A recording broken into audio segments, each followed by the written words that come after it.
So today we're gonna talk about the CALM team. I'm sure in the news, people have heard about it and heard different acronyms between CALM and unarmed response and behavioral health unit and all that goes on when calls are made.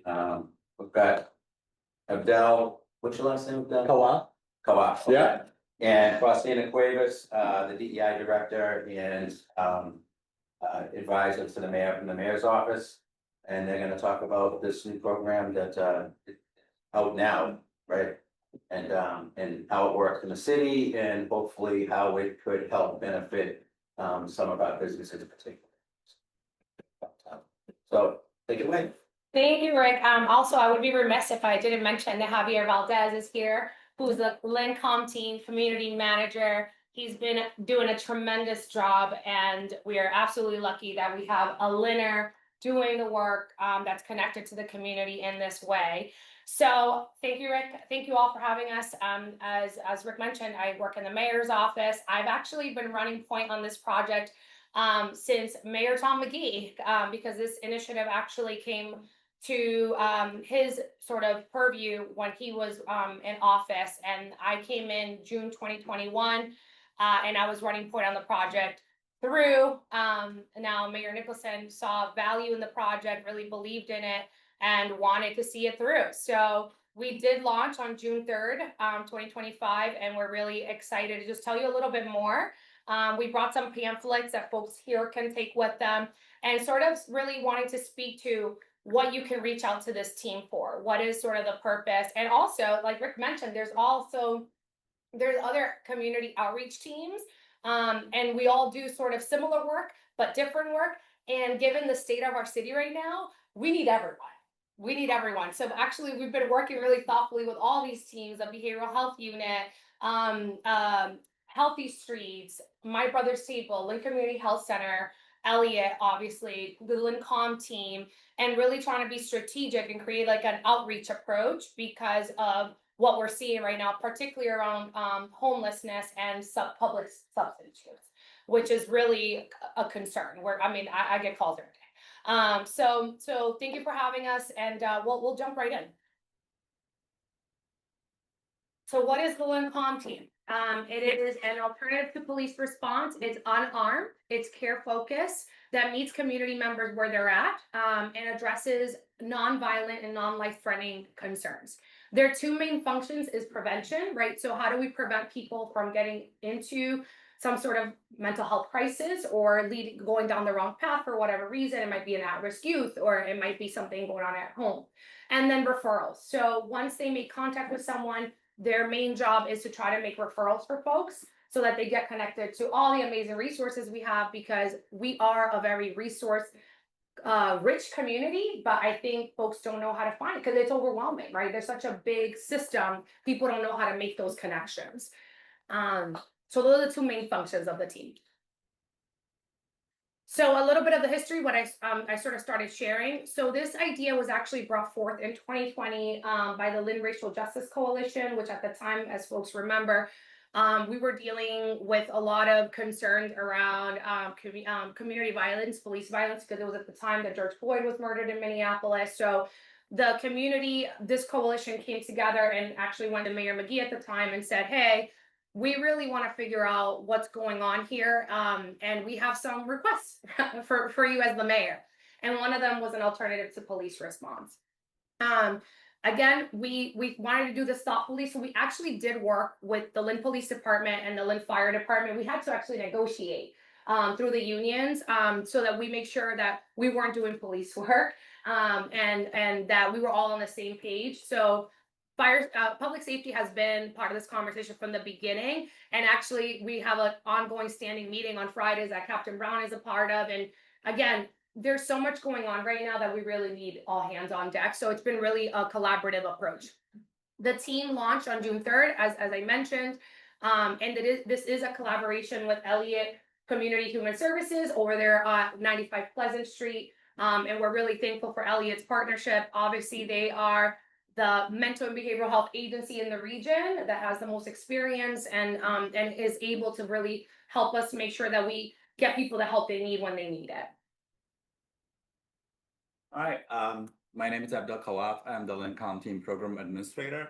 I'm just gonna walk you over the categories of goals the CALM team that they can assist with. One of the main categories is conflict resolution and mediation. When you think about like de-escalating disputes or conflicts, especially that happens in businesses when you have like challenging customers or like a challenging behavior and you need someone to help you to address this behavior, you can use the CALM team as a tool. They would be able to respond to those kind of calls as far as the dispute or the conflict is nonviolent. So I think this is something those businesses can use. I want to give you an example. I was connecting with Market Basket. He mentioned to me there are folks that goes there that they don't have access to food. They need food and they get really overwhelmed. They don't know what to do with that. He was really happy about knowing about the CALM team. He said, like, when I have those kind of situations, someone's dealing from food insecurity, I can call the CALM team and the CALM team would be able to provide this kind of support and connect them with services and making sure their basic needs are met. That's also kind of, the CALM team can also do a conflict assistance, cultural assistance to navigate community organizations. I'm an immigrant myself and I worked in my career with refugee and immigrant services, and navigating the system can be really overwhelming, and especially we have a lot of resources, but using those resources can be a lot to navigate, as I mentioned. So the CALM team can be able to help to link this individuals with services and help them to navigate the system and connect with the resources that are available. I want to give you an example. We got, like Javier mentioned to me, we got like a couple of calls about people, they need English classes or they need assistance with resources. And the CALM team was able to provide this kind of assistance for that. One of the things also CALM team can help with is they can respond to call related to mediation and conflict resolution. An example of this, we received calls from neighbors. They're having like a tension or about someone like leaving a sticky note in their car. They don't need to park here, or about in their trash barrel. And they got really like overwhelmed, like they don't know how to navigate this conflict. And it's obviously it's not something that they need to call the police, but they just needed an assistance. And the CALM team was able to provide those kind of assistance to these individuals. I want to pause real quick. I want to introduce Liliana Patino. She's actually the Community Outreach Director, and she has many titles, but that's just one of them at Elliott. And I would be remiss to not mention that Liliana has been critical in making sure that this program got off the ground. She's been the partner from day one at the table while we're trying to negotiate all this with Elliott. So welcome, Liliana. Thank you. And before we move on, I would love, Javier, if you had specific examples off the noggin that you'd love to share, like real life, sort of what you've seen in the last. I mean, you've been here anywhere. So it's only really been, live. Yeah. It's a couple of months ago. But really, those examples that Abdel shared were just the really good ones. Neighbors that have issues with each other and they don't really need to call the police because they're parking in their driveway. They're moving their trash barrels to another place, things like that. That don't really require police assistance, and it's non-emergent, it's not violent. They'll reach out to us and we'll make that connection with that other neighbor. And we'll kind of talk to them situation, and we'll be able to mediate that way. Also landlord and tenant disputes, not also letting the tenants know their rights, but also letting the tenants know their so it's a two-way conversation that we're having. There's sometimes there's people that are sleeping in front of like businesses, and instead of calling the police or something like that, they'll reach out to us and we'll make connection and we'll be able to assist them with resources and kind of get them to the place where they need to go. A couple of times folks have been sleeping and it's just because they got tired because they were walking to the stable and they just took a nap. And so we make connection. We're like, hey, I can give you a lift to remember the stable. And during that time, we make connection with them and we're able to take care of their story and, really understand a little bit better why they're in the situation that they're in. So it's really a lot of connection that's happening with the community. It's just been really to see that. Question. What is your staff? Great question. So we have two full-time staff members. We have Javier and Jorge, which is a community support specialist. On the city side, we have Abdel, who's managing sort of the contract with Elliott, providing resources, sort of coordinating these kinds of things. ordering supplies and making sure the team has what they need. Abdel has gone out with the team as well. And then we have Candace McClory, who is our substance use coordinator for the city, who also has been supporting the team and going on calls when it has to be sort of related to substance use and helping that. So I like to say, on a good day, we have 4 team members, but full-time we have 2. Obviously, the goal is to expand this. Unfortunately, the grants that we were going after have disappeared. The federal grants we're going after that were specifically focused on alternative to police responses have sort of now disappeared. So our goal is to continue looking for grants. That's also part of Abdel's part of his full-time job, is to look for grants and we've been creative. We got a grant for $50,000 of the Mosaic grant around substance use. So we've been able to leverage that grant to get the team a ton of resources that they can give out to the public. So we've been getting creative. It's hard to find grants that are specific to staffing, right? So the goal is to scale up because we're already seeing a need. The team is getting pulled in a million directions. We have people saying, why isn't this 24/7? Yeah, because we have 2 people and we don't want to burn them out. So that's where we're at. And the team operates. So Monday, Yeah, that's okay. I'm like, Yeah, so Monday it's 8 to 4:30, and then Tuesday to Sunday, 8:30 to 6. Yeah, Tuesday to Friday, 8:30 to 6, and then Sunday and Saturday, 10 to 6, 10 to 8. Can I add that something that we want to make sure is that the team connects the individuals with services. So there is a lot of information that they have, and our expectation is not that they will be providing the service, but at least they're going to normalize the service, they're going to explain it, they're going to like in the language that the families speak, make sure that they go or then call back to see the family was able to connect or individual was able to connect. And then for Javier too, and Jorge and all of the team, it's to know what is in the community. And I think that has been the biggest impact or sometimes obstacle, because thank God there's a lot in the community, but sometimes we don't know enough about what agencies do, how they do it, what is the process. Right. So that is something that the team is being very intentional on learning. There are a lot of rich people in Massachusetts. yeah. Yeah, definitely. All the ways, and we're trying to get with me.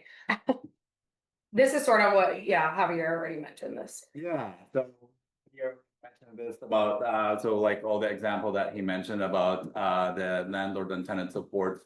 And we all know how overwhelming this can be for folks that was going through evictions or they have conflicts with their landlord.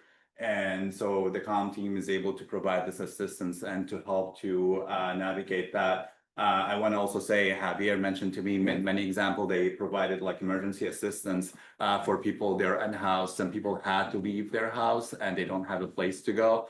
And the CALM team was able to provide those kind of assistance, making sure that basic needs. The other category is mental health and behavioral support. So when we think about mental health first aid and for non-crisis situations, so the CALM team is able to respond to those kind of calls. And we all know people in our circle that might be going through mental health challenges, and it can be overwhelming for the individuals going through this, and then the people that are around them. And getting to know the resources available, connecting them can be overwhelming as well. So the CALM team is able to respond to those kind of calls and help to connect these individuals with mental health first aid and connect them with resources available. Same with grief and loss of support. So I want to give like an example of that. So if someone is going through a crisis, they need help. So the CALM team is able to support. I want to give you an example that when I was driving and I saw a woman in her car, she has like 3 kids and the car broke down and she seemed like really overwhelmed, doesn't know what to do. And I was like, okay, I can call the CALM team. And I called Jorge and he was really good. He drove and he assisted this person. Also, one of the things is the CALM team can help with is support for seeking addiction and recovery. So those kind of situations when we know people that need help with connection with detox. So yeah, those kind of calls, the CALM team can help to assess them.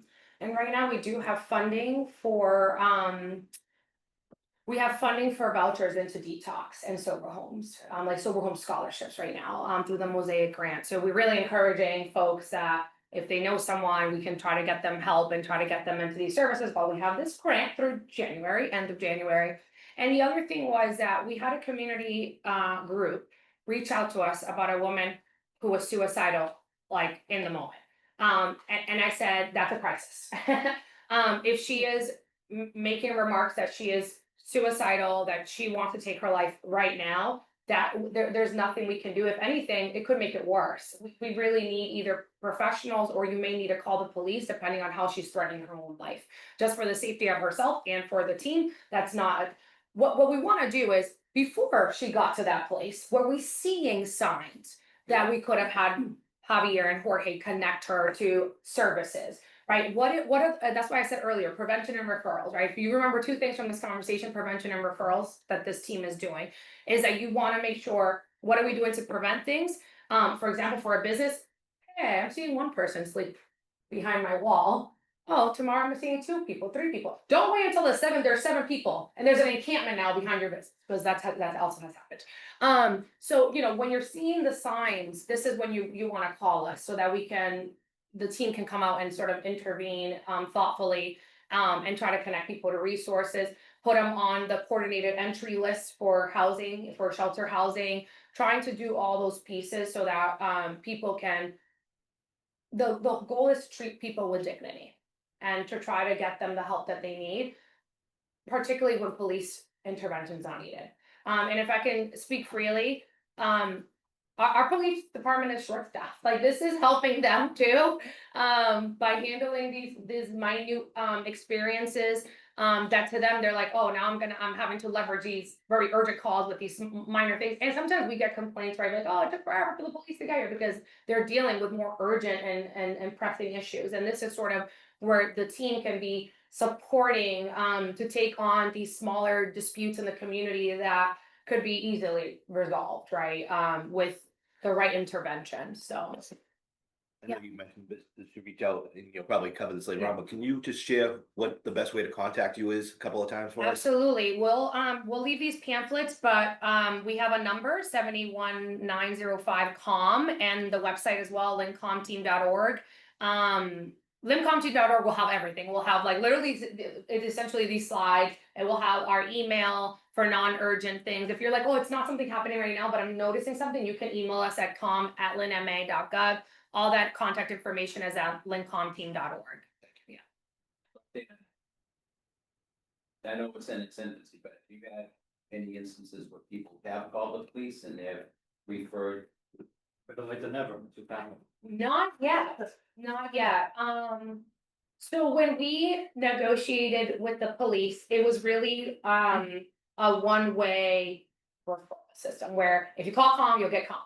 But if you call the police and you're looking for CALM, they're gonna tell you this is not the right number. So we're not there yet. I will say, historically, programs like this have existed for a gazillion years, particularly on the West Coast, and sort of has come east. The programs that come to mind that have sort of that framework now, where the police say, actually, that is the Cahoots program in Oregon, or that is actually Albuquerque is the AMS or something, Albuquerque AMS, and they will sort of transfer and connect. Those relationships took years to foster, because you have to figure out how those lines communicate, because we're not a 911 dispatch program, right? Where we have our own separate number. So long term, that would be an ideal, right? Because then you can just actually, that will list refer, you're arguing with your neighbor about your property line. Actually, that will be a great call for CALM. Let me transfer you over. The systems that are set up right now are not set up in that way. I think we are producing data. We have some great data that we'll show you at the end of this slide. I think once the program shows that it's successful and that it's working, I think there'll be an appetite to have more collaboration and do those referrals so that it's easier for everyone. Because I do see that happening. You guys are technically a month and a half old, right? Yeah. We're very much, yeah. But yeah, and I think it's, obviously this number is very long, 911 is so easy to remember, so I do think there might be people saying, hey, I'm looking for that for. I'm just waiting for it, to be honest, but. So the other category is public health and safety, as Faustina was mentioning, like assistance for in-house people. I think this is really big with the housing crisis currently that we're facing right now, and the CALM team has been able to respond to so many calls, providing assistance, providing their basic need supplies, making sure they have access to hygiene items, having access to pantries, shelter. Trash bags. Yeah, trash bags. So we even like had conversation with people like at park, Javier and I, we went out and it's like, what do you need? And so like, we need like trash bags. We need a chargeable, like phone chargers, like we can rechargeable batteries so that we can charge our phones and all that kind of stuff.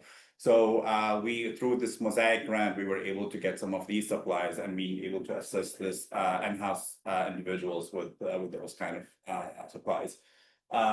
Also, with public intoxication is one of the things the CALM team can also respond to those kind of calls. If you see someone is publicly intoxicated, you want to make sure they are safe, they have the support that they need, you can call CALM.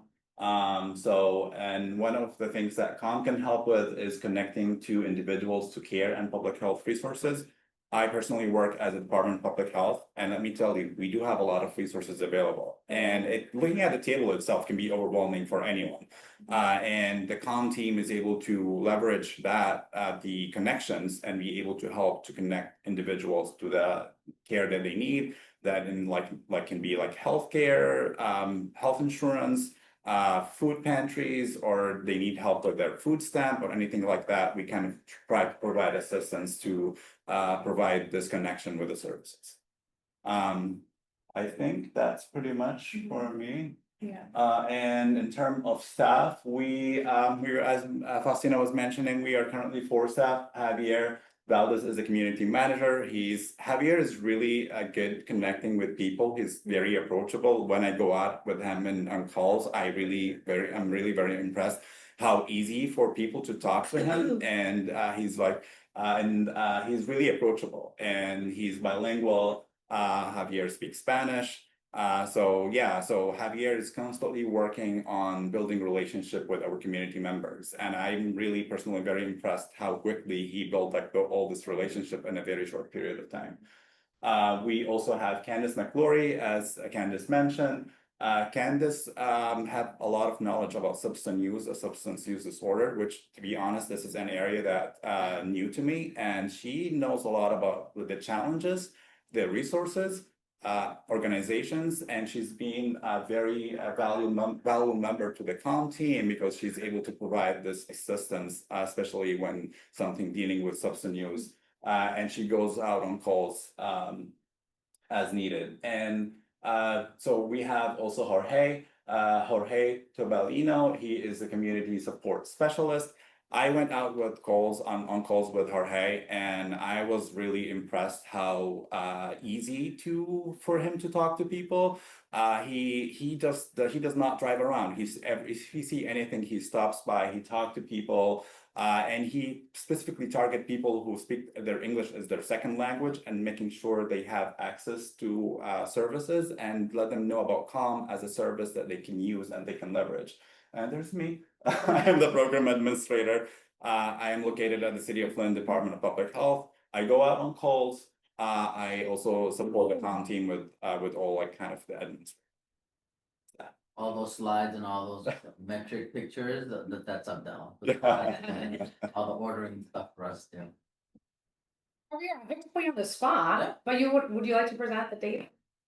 Yeah. Yeah. I mean, Yeah. We'll make sure.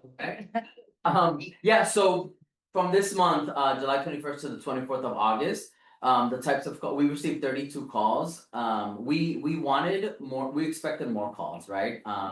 But I think the reason why there weren't as many is because we were so active in the community with 81 total community interactions. So one of the, I know Rick had mentioned about the different services, the different programs that are here, like BHU. And one of the biggest differences between BHU and the CALM team is that BHU only goes out when they're called, like when they're dispatched. The CALM team is always out in the street in their boat. I don't know if you've seen their car. It's and so we're out in the community, always making connections and being proactive. So those interactions that were higher were probably gonna be calls had the CALM team not responded while they were out in the community.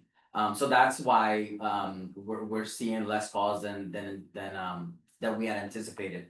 The active outreaches were the times where we connect with people one-to-one, and Jorge is the one that is the one that does those. He just connects with people one-to-one who go into like bodegas or like barbershops, and he connects with people and he lets them know about the services that we are able to do and what we're not able to do. So those are a lot of the things that he does there. And the call types, my glasses are failing me right now. Yeah, so it's smaller. Mental health. So yeah, this was the breakdown of the calls that were received. So 17.1% were mental and behavioral health, 32.9% were related to conflict resolution, and then 50% were related to public health and safety. That 50% is most likely unhoused public use, Yes. public consumption concerns. And then the demographics, I don't know if Javier can see that, but No, just go ahead. the demographics were I mean, they're there, but Black and African American 9%, Hispanic Latino 58%, which is what we expected given the demographics of our community. Unknown 18%, white 15%, male 57%, women 40%, 3% unknown. Or other, I should say, other. They didn't disclose or weren't able to decipher. And now we can move into some questions. Questions? Yeah, I just want to add that we are delighted to have this partnership and especially to have the team on site. So the CALM team is actually located at 95 Pleasant. And the reason I think that it was so strategic to have them there is because then have What's CBHC? Community Behavioral Health Center. So the CBHCs are funded through the state. We have 32 community behavioral health centers in the state, and the way how I want to describe it is urgent care for mental health. So think about when urgent cares came up years ago, we were like, what is that, right? The only options were PCP or emergency room, and we know that sometimes we don't want to go to the emergency room. We're gonna be there for hours and hours and hours, and many times nothing is gonna happen. Especially for mental health, that has been always the concern. And people goes, they sit and there for hours, nothing happens. So the state came up with this new model, and Elliott got the contract for the living catchment area. So having the CALM team there gives direct access to Javier, Jorge, and Abdel to have direct communication with the clinicians on site, with the triage team that is actually getting the calls. It gives all of them access to amazing training. So Javier is constantly connected with the clinicians, with the supervisors, and that gives him and Jorge, and of course Abdel, more access to services. So they know who the recovery coaches are. They know who the supervisors are. They know who's running the urgent care. They know who's running the community behavioral health center. And that is very unique. And I think that having the opportunity from the beginning for the team to have access to all of that has been extremely beneficial. Especially during a time when we know access to services is challenging, political climate is difficult. Secondhand trauma is one of the reasons why most employees get burned out. So we are making sure that they're getting the care, they're getting the support that they need at all times. Could you just give like an example of a Jane Doe example? Like when you talked about the woman with the car, like is there, so you help them, is there a follow-up to that? That's you. So it's like, so we're not case managers, right? We're not case managers, and so we don't carry a caseload, right? But there are situations where we do call back and say, hey, were you able to connect with such and such organization that we recommended to you to do so? And depending on how that goes, we might make the direct call to that organization and tell them, hey, listen, this person's trying to get in touch. And so we're able to leverage the connection, the community connection, to be able to maybe have that go faster. So that's as far as we go with like follow-ups. So person where they're at. And then, do you call the services for them to set up appointments? Not necessarily, yeah, not necessarily root for them. I know, but it's not that we won't do it. I know Jorge has done it before. Jorge has done it before right then and there. He'll call with them to also make it easier for them, right? Depending on the person. To normalize it also and to remove that fear if there's any. So he has done it. So it's not that we're not doing it, but that's not typically how we go through the. Well, I know you've driven someone to my brother's table. Oh, yeah, I've Yeah, driven- so there's also like, I'm gonna take you. Yeah. Yeah. I do wanna say, although there's not the case management, we had a huge. Encampment behind 195 Market Street that folks may or may not have been aware of, but. I mean, that's been like a decade long encampment. As you know, as some of you may know, the city bought that property, which was the old Eastern Bank headquarters. To put Lynn Public Schools administrative building in there, but also classes for high school students. And we're gonna put 2 programs in that building, specialty programs that for high school students. As you all can imagine, we can't have an encampment where there's all kinds of activities going on back there. And we had to be thoughtful about, okay, this has been people's homes maybe for a decade. So how do you get people to move out of a place that they've been living for so long? And has been literally uninterrupted, because Eastern Bank, trust me, I went on that site and I'm like, so Eastern Bank never knew this was happening? I mean, they knew, but they just didn't want to deal with it. So since May, we knew that school was gonna open in September. We knew we needed to turn the site around by the latest, like end of July. So in May, the team, in collaboration with the police, the bike unit, behavioral health unit, every team we can tap into, Healthy Streets, everybody, Lynn Community Health Center, we started going up there, in May. Every week, every couple of days, saying, you're gonna have to leave here, you're gonna have to be relocated. Do you wanna get on the coordinated entry list for housing? Do you need connection to resources? We're gonna give you bags so you can pack your belongings. We're gonna give you this, we incentivize, we gave them gift cards to clean up after themselves. We literally for 2 whole, almost, no, it ended up being 3 months. Yeah. For 3 months, we were going up there, again, trying to do this in the most dignified way, not just saying, well, good luck, whatever. We were able to get 4 people into housing. The 5th person declined housing because it was veteran housing in Boston and they didn't wanna leave Lynn, so they declined that, but we were able to get 4 people into housing, which was great. Again, thanks to Elliot's process, and I think folks ended up leaving on their own because we did it so thoughtfully and we gave them such a good amount of leeway. Once construction was on site, there was nobody there. We didn't have to kick anyone out, no one had to be arrested, which has never actually happened in the history of Lynn. Like Lynn Police has never arrested someone for being homeless or being in an encampment because it's done very thoughtfully.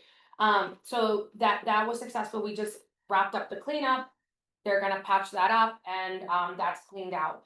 But that was brutal, y'all. That was, I mean, think about 10 years of trash, 10 years of the things we found back there. I was like, oh my God, propane tanks and mattresses and needles everywhere. Like we went on site and I was like scared to step where I was gonna step. So, they had to go somewhere, right? So some folks again didn't want to go. They don't want to. I don't want to be on a list. This is my way of living. I'm good. So they had to go somewhere else, and we're finding out that they're all over the city, in smaller pockets. And just to preview to all of you, we have our eyes on High Rock, because there's a few encampments up in High Rock right now that we're getting a lot of complaints about. And again, CALM Team has gone up there, that's what Abdel was sharing earlier around, they've been up there, asked them, what do you need? They said trash bags, they said the charger, they also had said something else, that was like, Bug spray. bug spray, yeah. Like the winter. But they just keep moving. When they cleaned out the South Harbor site, the Yeah. Harbor House site, a couple of years ago, and it was huge. They had little buildings up there. And they cut everything down, they moved out, they go someplace else, and then, you clean up, the Eastern Bank property, and now it's overgrown and stuff back at the Harbor House site. And that, you know, so they just keep moving around. I mean, what do you do with the person who refuses all that? A great question. I wanna step back first for, to speak to your point around like, how do you maintain a property so that folks don't come back? So where the Eastern Bank, it's actually on the track, so it's actually the T's property, so we've already worked out. And it was. We've worked out with the T, like, we are gonna keep up maintenance on that property, and we've already talked to the T about this, so that will be maintained, particularly because they're just cool. So that will be maintained. In thinking about folks then that migrate to somewhere else, I think our goal, at least for right now, is that every time you get people into housing, right? Every time you got 4 people out of the 185, I'm like, that's a win. Wherever they go next, we try to get a few people from there, then they shrink the groups start to shrink, and that's the goal. We're working with Keith Wales at Elliott, who is like, I think is like an expert. I'm like, oh my, you're like a genius around unhoused issues. He actually helped back in 2021, 2020 with mass and cast stuff. So we have sort of leading experts that are helping us think through this. And because you're right, folks do come back, and what do you do if you don't keep up with the maintenance? What to do with folks that refuse? That's a question we've been talking to the providers about, because the folks that sort of are on the ground, they have a better relationship with folks, and they're better able to speak to them. I'm like, it's either this or you're gonna know where to go. Because soon we're just gonna be going to each of these sites, and you're literally you're not gonna be able to go anywhere. So that's when we really tap into these providers that are on the ground every day. They've built the trust, they've built the relationship, and they're able to have more of like a direct, candid conversation of like, you gotta go, and you can't stay here. You have options. Take one of these options. So. And I want to add that the housing piece is not just the housing. We definitely operate mental health treatment, substance abuse treatment. Yeah. We have recovery coaches working with them. So what we know, exactly. So what we know is in order for them to accept housing, a trust relationship has to be built. And I think that that's the important part about working with all of the mental health organizations in the community. And I think that that is the way we are moving, that the more the merrier. Yep. And then what we know is winter is coming, right? So this is a great opportunity to actually get people housed. What we know is there is a higher chance for people to accept services in this time, because you don't want to be outside, in addition to the changes in the city. So I think that this is a great opportunity, and that's how we're tackling this opportunity. So okay, we winter changes, winter, more services, let's do it the right way. I'm sorry. Sorry, I was late. I know some people have issues with certain. In my personal opinion, I'm not sure. I know a lot of these issues. So I don't know. I have some like the solution. I don't know who takes care of like housing as far as like LHM, public housing, affordable housing, who takes care of the criminal justice system, because what happens is, I would love it if you guys did a survey to see how many people who are homeless or on drugs, their families were on public assistance, how long were they on that? Because I feel like a lot of people, even with the recent administration saying that they're gonna give people 2 years, it is shocking. People like this, why would we do that? But how long are you gonna be on government assistance, and there's no incentive for people to get off? And I'm only saying this for personal experience, seeing friends and family that are on these programs. And they never say, I wanna get a job, or I wanna go to school, I wanna do this, because they don't have to. There's no incentive. Why isn't that same backing for free stuff? Because the government is getting grants, getting money, so they're getting pocket, being able to put money in their pocket as well. So they're gonna keep these people down. Why aren't people saying, we're gonna help you get into Harvard, we're gonna help you get into Yale, we're gonna help you find this job at this career as a lawyer, as a doctor, or as a physician? It's like every 6 months, come renew your program, and come renew your $50 of food stamps and your $100 of rent, and then make sure the father's not in the house. Now, when the father and the man is not in the house, how do you think the kids are gonna? So it's like our entire system, and obviously I wanna give, credit where credit is due. You guys are at least making an adequate problem. But from my perspective, in my opinion, and I'm pretty sure there's a lot of communities that are affected negatively, but as a Black person in this country, it's a constant fight, it's a constant struggle, and then we don't have the proper representation. So we'll have no offense, a Hispanic person, or somebody from a different group, But a lot of those people didn't like Black people either, so it's going to affect them negatively still. They're gonna be the ones that are most affected by it. When it was drugs, it was stop and frisk on Black people. When white people were affected by drugs, it was we need to get programs, they need mental health services. There's a memorial for, which I don't, this is not nothing against anybody, there's a memorial for people that died of fentanyl, but there's not a memorial for people that were, unjustly arrested and why we have mass incarceration. So the way it affects certain groups of people, it's unfortunate, and we have to fix the system. These programs are nice, they're cute to like, cover things up and say, here, we're gonna help it this way. And there's a lot of people that I know that went through these systems, and if they weren't treated like that, they would not have the same conversation, they would not have the same, like praise about these programs, because they didn't experience that. We have to go into the court system, see how we can change, like, if you have one offense, we're not throwing you in jail for 6 months, we're not throwing you in jail for 2 months. And then you get out, when you come out, get housing, can't get a job, can't get education, what are you gonna go back to? So we have to fix it as a system. And I'm happy that you guys have this program, but it has to go deeper and it has to be better. And I don't want things to change when we're gonna build properties, so you guys have to go. That should have happened before. Why does it have to be when the city's gonna be able to profit? Now we're gonna fix it. Now we're gonna do something about it. And if this has been going on for 10 years, the current mayor has been in office for 4 years at least. Where was this conversation? Why wasn't this, addressed earlier?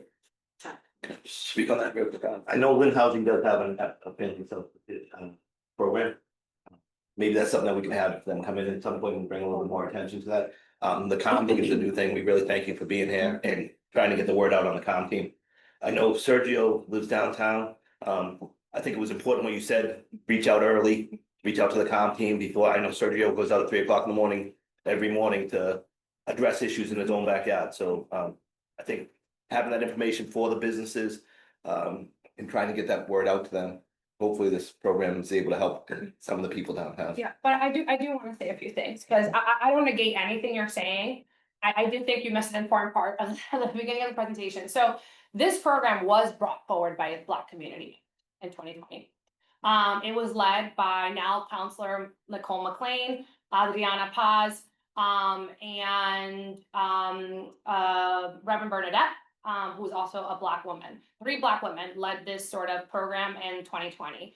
They were very passionate about it. They wanted it to be rooted in racial justice. They wanted the program to, they wanted to make sure that the mayor at the time, Mayor Tom McGee, knew that whatever we did was rooted in racial justice, that it was gonna be different than other programs, that it was not gonna be 911 dispatch, that it was gonna operate independently of the police, it was gonna be unarmed, and we successfully did all those things. It's not 911 dispatch, it's separate from the police, and it is rooted in racial justice.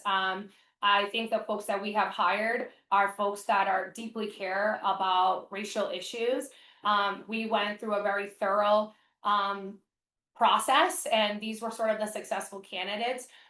We had plenty of diverse candidates, but these were the folks that we felt that just deeply cared and understood and were able to answer the questions around racial equity in a way that I thought really allowed them to see institutional racism, right? And that they could work with folks and meet folks where they're at, understanding that there was a long history of how they got to where they were. So I do hear your concerns around that. I do wanna, I want to make sure that you know that this was rooted in all those things that you're talking about. We also have an advisory committee that's made up of community members. And these are folks that are service providers. These are folks that were part of the Lynn Racial Justice Coalition from the beginning that really championed for this and now are trying to make sure that the program is held accountable to its original intention of racial justice and equity and making sure people get access to the resources that they need. Some of the other things that you spoke on, I think are important. I think are not necessarily what the team is focused on. I think the team is really focused on, I'm meeting you where you're at right now. I have the capacity to just meet you where you are here and get you here. I don't have the capacity to go backwards to understand how you got here and then bring you forward. It's just a capacity issue. I think, like I said, some of the concerns that you brought up, I don't negate those. I understand, I'm a 10-year plus DEI practitioner. I deeply care about this very much. And we need institutional change, and systems change. And I completely agree with you on that.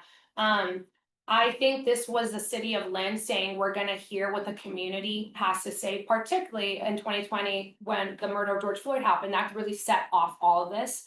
And having Black community members say, this is what we need you to do. There was actually 3 things that they asked for. They asked for an alternative to police response, they asked for body worn cameras in the police department, and they asked for a DEI director. They got body worn cameras, so they asked for this June 2020. March 2021, the DEI director job was already posted and police got body worn cameras. This program took a little bit longer because of money. But 3 things that they had asked for, they got, and I thought that I think that's a huge win for our community. So we're able to sit here today with the folks that sort of brought this to fruition. We have these advisory committee meetings. We just had ours last month, and they came and they asked tough questions, right? That they are there to hold the team accountable, right? Javier's been in the hot seat a few times. They want to know that this is working with the original intention of racial justice in our city. So I'd love for you to come for an advisory committee if you have questions and talk to the folks around the table, because that's always welcomed, right? With this new, things are gonna change and needs to evolve, but all of your voices matter and what that evolution looks like, which is why we're saying, reach out to us. Make sure you don't reach out once it's gotten too bad, right? But reach out in sort of those preventative measures. I hope that's helpful. It's right, Yeah. and I don't wanna take away with that. No, absolutely. And I don't negate, again, I don't negate anything you said. I'm like, It's wonderful. Yeah. You know, you gotta get involved. I think that it's very important to deal with mental health differently than we deal with certain criminal situations. Fine. I do appreciate the program money too. I would love, maybe they're not the right one to talk to, but to talk about like as a system, like just going into the courthouses and speaking to them about realizing certain things or how can we find, you know, solutions to like instead of just sending somebody to jail, give them other options and other reasons. and the team also, again, this pamphlet will be helpful and the website. So the team is not only mental behavioral health calls. They again, meeting people where they're at. It might be an unhoused issue. It might be someone sleeping in their car. An example was given earlier. They drove by a mother whose car broke down. She had 3 kids in the car and it was like frantic, and again, what can I help you with? Let's just breathe for a second. Javier actually went to court with someone who was nervous about what her experience might be in court. And so we are trying to be those advocates and those allies in those moments so that people don't feel alone, that they have to navigate systems, right? In a way that's intimidating. I might not know the language, or this is my first time walking into this place and I don't know what to expect. I don't know how the other person's gonna treat me. So we are trying to do that in the framing of like allyship, for sure. But yeah, we can talk more. Yeah, absolutely. Yeah. How to join the advisory board? How do we join your advisory board committee meeting? 1 second. Helen? Okay. Just gonna let Sergio speak and then we'll call on you. Sure. A small business perspective, what is the goal of? I'll put the EI hat, right? So resident of the downtown. There is we mentioned this yesterday, meeting, a perspective of a sense of a lack of safety. Especially for a lot of the business guests that are coming, people that were small businesses are trying to attract. Not just during the day, but even during the evenings, right? One of the things that, through the TDI programs is to offer technical assistance to all these small business programs to attract different people. Right now with the situations where they are, a lot of these Latino small businesses need to attract people from the surrounding neighborhoods, right? Maybe areas in Swampscott, maybe areas in Revere and things like that. But one of the issues is now that there's no encampment, you see a lot of people that are using drugs. I'll give you my perspective, the resident of downtown Lynn. I've had to kick out 2 people this week from my parking. Okay. I appreciate there's a calm team. At the moment I filed it with the police, and they come by, they do the reports.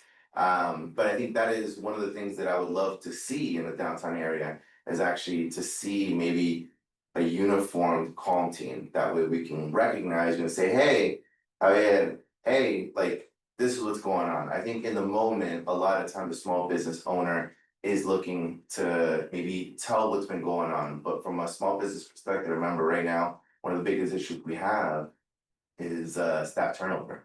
We don't have people, so these small business owners are also operating their businesses as well. So I think I would love to hear an example of, you know, a success story with a small business, and as well as, you know, what is the goal? Because I think, you know, I think we're on two different paths and hoping to meet at some point, right? We want to develop the downtown where it's an area where small business can thrive.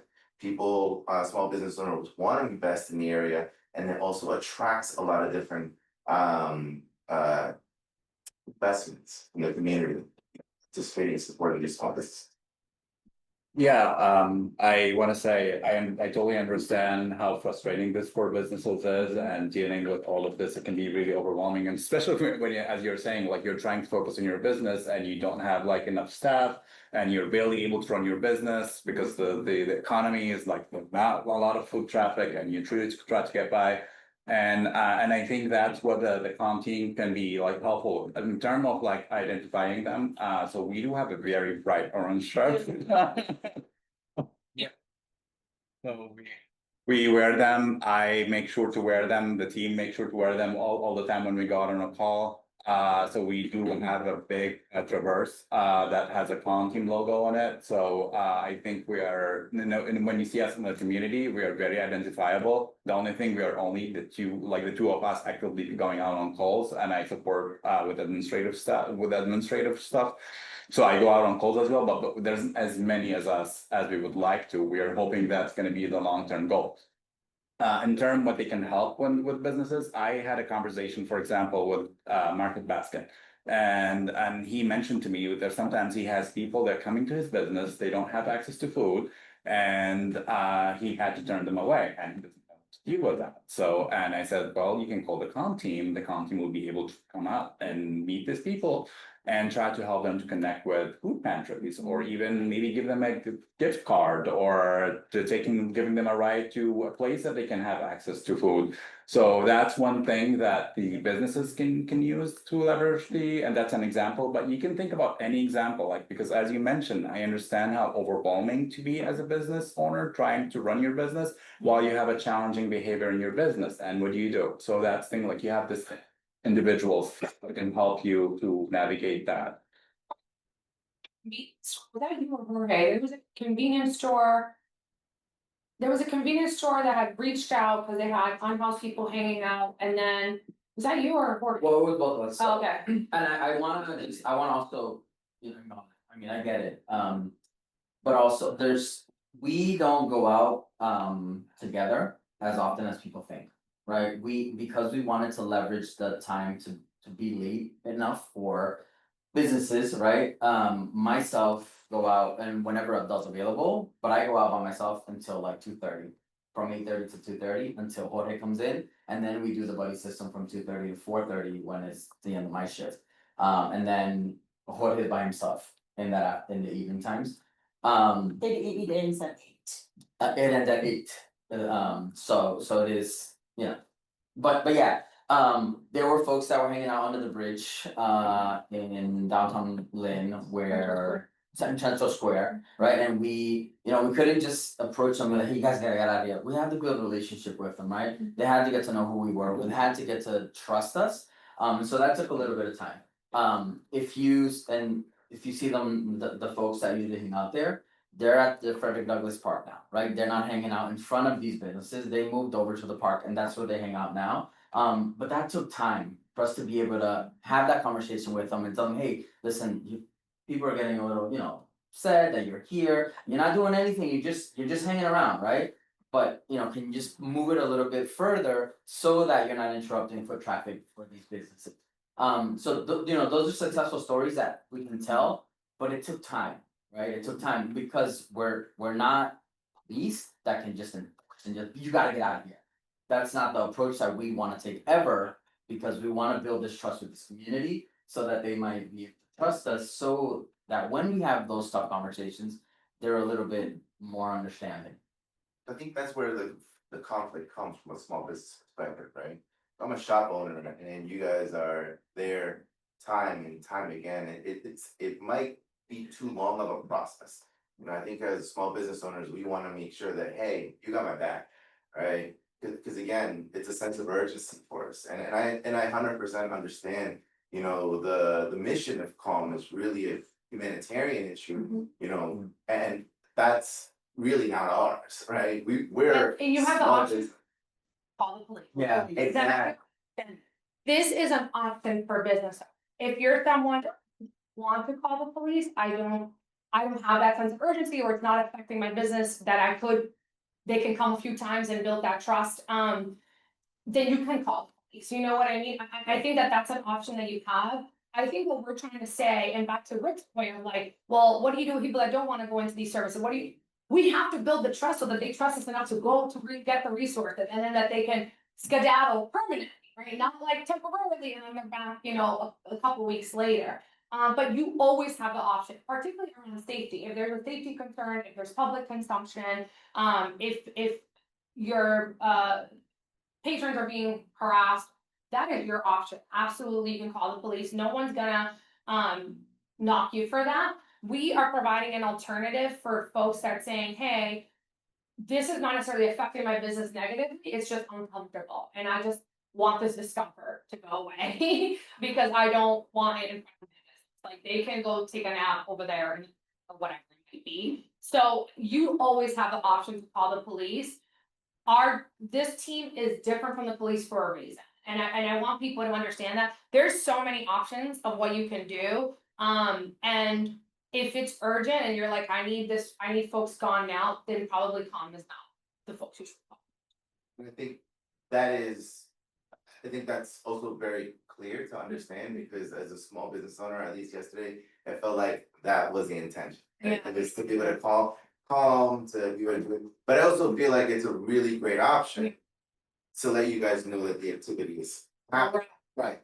So I think the relationship is really important. I would just say my suggestion, because I don't think you guys have done anything with the NSLBA yet. No, I was friends yesterday. Yeah. So I will tell you from, you know, chairman of the board for the NSLBA, I would tell you the presentation has to be geared towards the small business owner and explaining how developing that relationship happens. Because I will tell you, in that place, the reactions you're gonna get are gonna be like, well, what are you doing? Right? Because again, you know, I painted this picture for you yesterday. You know, these are small business owners that have saved 10, 15, 20 years to open up these small businesses, 3 jobs, and their whole life savings in this, right? So, you know, you telling them, you know, hey, you know, we're back again. It's like, unless you get the why and the, hey, this is what we're trying to create, all you're gonna do is be like, well, this isn't working. I think, you know, for this to work, for the community to really accept it, I think there's 2 different, you know, point of views, right? And I'm only gonna do the small business part, which is gonna be, hey, like, there's an issue, we're getting our guests scared away. What's going on? What do you do? But I also feel like sometimes calling the police, like, yeah, I mean, that doesn't give a guarantee either. So, yeah, I mean, I think, you know, again, we're on 2 different paths, but when you go into the NSLBA, you know, we would love to get more of that perspective, right? Because I hear a lot of like, this is what we're doing for them, and it's like, well, what are you doing for us? Right?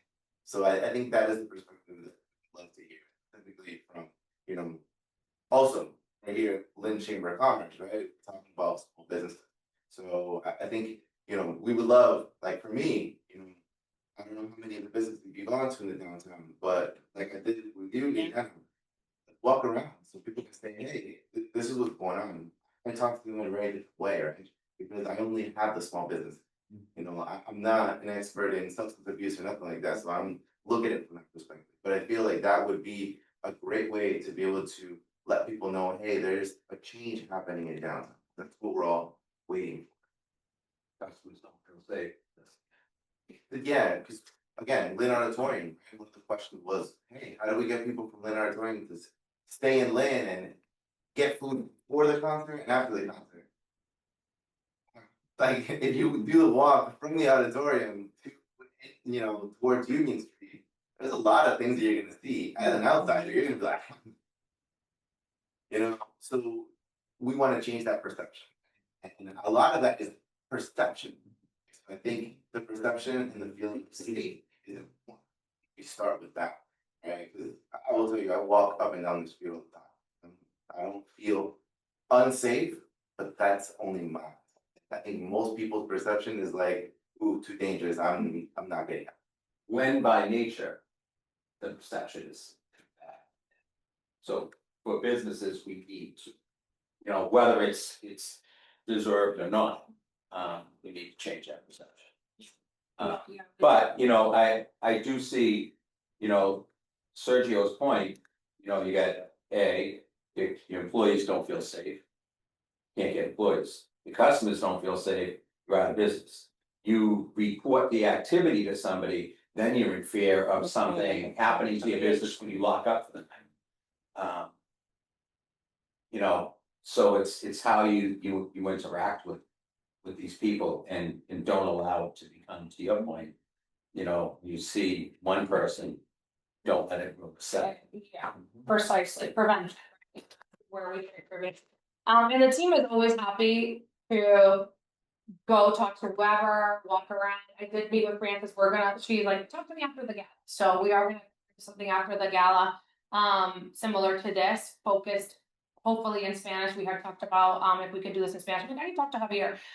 But it is important that, folks understand what their options are and when to call this team.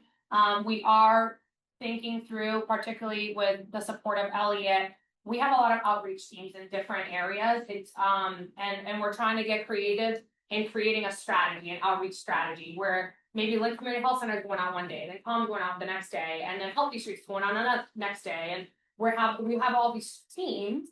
How do we leverage them in a thoughtful way so we're not creating redundancies, right? And people are able to understand, like, we have eyes on the stick today, we're gonna be out here making sure that we are clearing the way. Obviously, the city has interest too in revenue and making sure people stay here and make sure our city's thriving. So I definitely hear you. It's brand new, we're figuring it all out, but the more we hear from you sooner, the better. So all this feedback is definitely welcomed and helpful. I do want to address Helen's question around the Lynn CALM Team Advisory Committee. That is an appointed group by the mayor, and that group was appointed through a process. People had to apply to join. So that group is actually a closed group.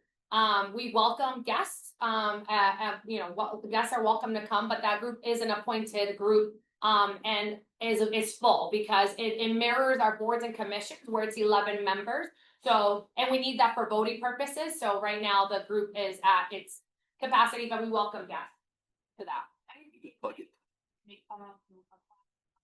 Yeah. Yes, yeah. You just plug your website again. And it's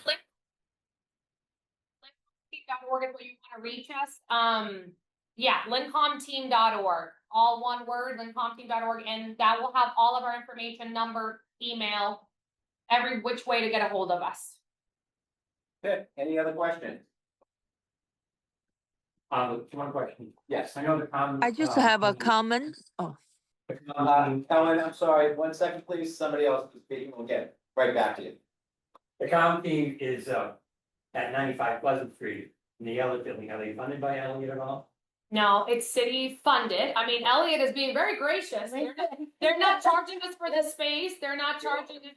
Yeah, I will. That's why I said Elliot has been a tremendous partner. The city has invested close to $200,000 annually for the program. So to really pay for the staff salaries, that's about it. Elliot is really funding everything else. We Space, we are absorbing everything else, from the space, the training, the supervision, the triage numbers, computers, cell phones, everything that they need, we are taking care of. Ellen? so I Wow. talked to regret. Sorry, I mispronounced your last name. Faustina? I don't know. You mispronounced whose last name? Faustina's? Me?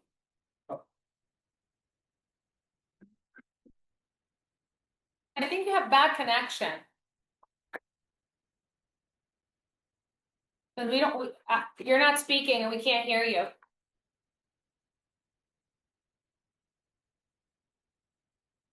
Okay. So if there's no other questions. Can I ask a question? I'm not too sure if I missed this, but on average, like how long is the response time depending? I know it's probably varied, depending on like. That's a great question. It's 30 minutes to 2 hours, right? 30 minutes to 2 hours. 30 minutes to 2 hours, depending on the interaction, the severity of the situation, if folks need to be connected to resources. So it could be quick. It's like, I'm here to help you. Here's a referral. You need to move along, etc. If it's longer and, depending on the situation, it might take up to 2 hours.